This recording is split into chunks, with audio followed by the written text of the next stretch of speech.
বাংলাদেশের batting standard one day ক্রিকেটে দিনকে দিন ফল হচ্ছে কেন, দিনকে দিন নেমে যাচ্ছে কেন?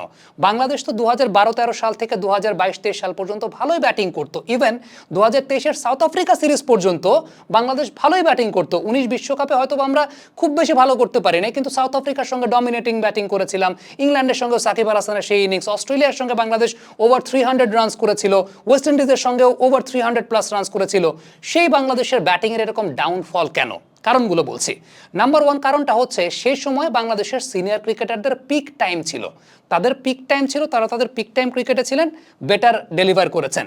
এখন যাদের পিক টাইম হওয়ার কথা তাদের আপগ্রেডেশনটা হয় নাই। এটা যেমন একদিকে তাদের নিজেদের ইন্ডিভিজুয়াল স্কিল ডেভেলপ না করার ব্যর্থতা, দ্বিতীয়ত ওই প্লেয়ারদেরকে আসলে খুব বেশি গ্রুমও করানো হয় নাই। কেন গ্রুম করানো হয় নাই বলি, এই সময়টাতে যখন আমাদের সিনিয়র ক্রিকেটাররা পিকে ছিলেন তখন তারা জিম্বাবুয়ের সঙ্গেও সিরিজে খেলতেন।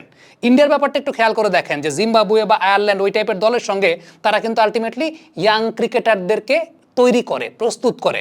আমাদের সিনিয়র ক্রিকেটাররা সেই কাজটা করেন না। সাকিব আল হাসান একবার এই ব্যাপারটা নিয়ে কথা বলেছিলেন, তারপর মোটামুটি সোশ্যাল মিডিয়াতে বেশ তাকে ব্যাশিং করা হয়েছে আলটিমেটলি। কিন্তু মানে দিন শেষে গরিবের কথাটা বাসি হইলেও ফলে আসলে এটার কুফলটা আপনি এখন বুঝতে পারছেন যে এই প্লেয়ারদেরকে আসলে ওইভাবে রেডি করার সুযোগটাও যেমন দেওয়া হয় নাই, তাদের ব্যর্থতাও আছে। সর্বোচ্চ পরিমাণ ফ্যাসিলিটিস পেয়েও তারা নিজেদের টেকনিক্যাল আপগ্রেডেশনের জায়গাটা করতে পারেন নাই।